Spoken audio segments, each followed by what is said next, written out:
जंतर मंतर पर जेएनयू के बहुत सारे सैकड़ों छात्र आए हुए हैं और ये लोग नई एजुकेशन पॉलिसी का विरोध कर रहे हैं। हमें पता चला है कि 60 ऑर्गेनाइजेशन जिसमें शामिल हैं।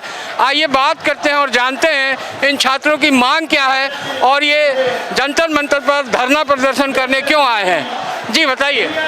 तो मेरा नाम अदिति है, मैं दिल्ली विश्वविद्यालय में एमए की पढ़ाई कर रही हूँ। मैं एसएफआई से हूँ, स्टूडेंट्स फेडरेशन ऑफ इंडिया, जो कि कई ऑर्गेनाइजेशंस में से एक संगठन है जो आज जंतर मंतर पर यहाँ आया है देश भर से।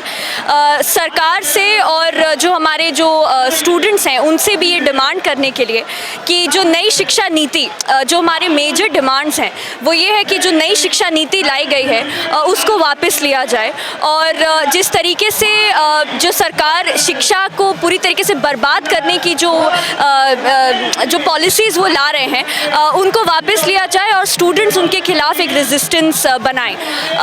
मैं क्योंकि दिल्ली विश्वविद्यालय से आती हूँ तो आपको मालूम होगा कि एक बहुत ही प्रीमियर इंस्टीट्यूशन ये देश का माना जाता है, लेकिन हम देख रहे हैं कैसे दिन ब दिन जो हमारे प्रोफेसर्स हैं उनको निकाल दिया जाता है क्योंकि वो एक पर्टिकुलर किस्म की जो आइडियोलॉजी है, जो संघ और बीजेपी की जो विचारधारा है उससे यकीन नहीं रखते हैं, तो प्रोफेसर्स को निकाल दिया जा रहा है। कैसे स्टूडेंट्स को, जो अगर गरीब तबके से, जो पिछड़ी, जो मार्जिनलाइज सेक्शन से जो स्टूडेंट्स आते हैं उनको इंस्टीट्यूशंस में आने के लिए पूरी तरीके से उनके रास्ते बंद कर दिए गए हैं नई शिक्षा नीति में।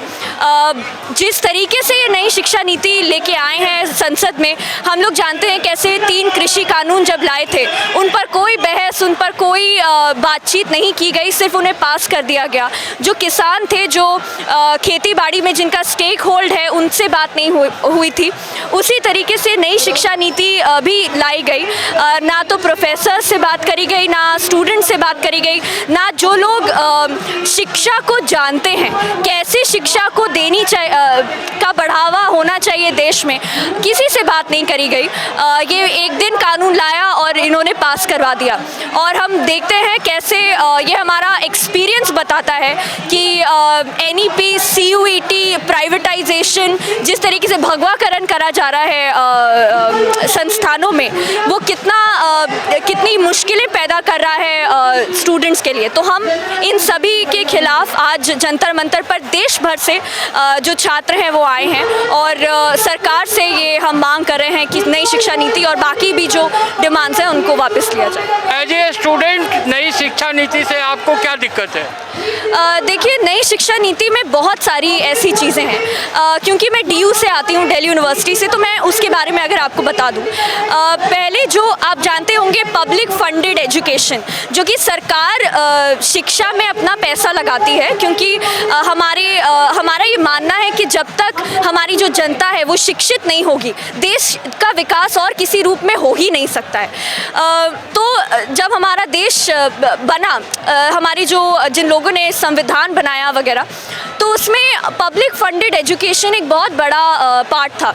लेकिन नई शिक्षा नीति लाने के बाद में, एनईपी लाने के बाद में, हम देख रहे हैं कैसे दिल्ली विश्वविद्यालय में अब कॉलेजेस और यूनिवर्सिटी को फंड देना बंद कर देगी सरकार। अब जो विश्वविद्यालय हैं वो लोन लिया करेंगे और लोन, हम सभी लोग, आपके सारे दर्शक भी जानते हैं, लोन अगर आप लेंगे तो उसको वापस भी करना पड़ेगा। तो ये वापसी कैसे होगी? डीयू के पास में तो ज़्यादा पैसा है नहीं, ये वापसी होगी आपके बच्चे और हमारी फ़ीस बढ़ाकर।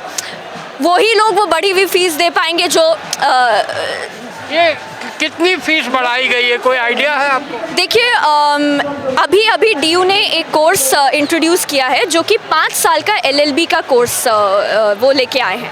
पहले डीयू में एलएलबी ही होती थी, ग्रेजुएशन के बाद 3 साल।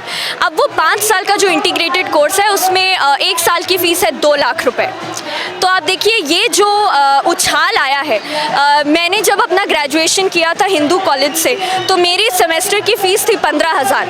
अभी जो बच्चे ग्रेजुएशन जो छात्र ग्रेजुएशन कर रहे हैं वो 35 हज़ार रुपये फ़ीस दे रहे हैं एकदम से, और 3 साल के लिए नहीं, अब तो 1 साल और बढ़ा दिया गया है। और जिस तरीके से सिलेबस को बर्बाद किया जा रहा है, जिस तरीके से स्टूडेंट टीचर रेशियो को बर्बाद किया जा रहा है, स्टूडेंट्स के ऊपर इतना स्ट्रेस है आज के टाइम में, तो जिन लोगों ने ये शिक्षा नीति को लाए हैं वो लोग, ऐसा लगता है कि ना उनको शिक्षा से कोई मतलब है, ना उन्हें स्टूडेंट से कोई मतलब है, ना उन्हें विकास से कोई मतलब है। उन्हें सिर्फ जो हम 3 वो कहते हैं कि कमर्शलाइजेशन, कम्युनलाइजेशन और सेंट्रलाइजेशन।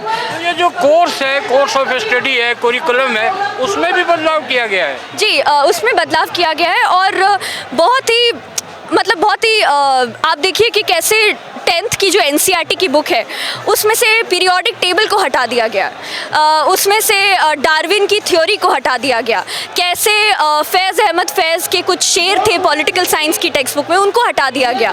मोहम्मद इकबाल के ऊपर एक बहुत बड़ा सेक्शन था पॉलिटिकल साइंस के कोर्स में, उसको हटा दिया गया।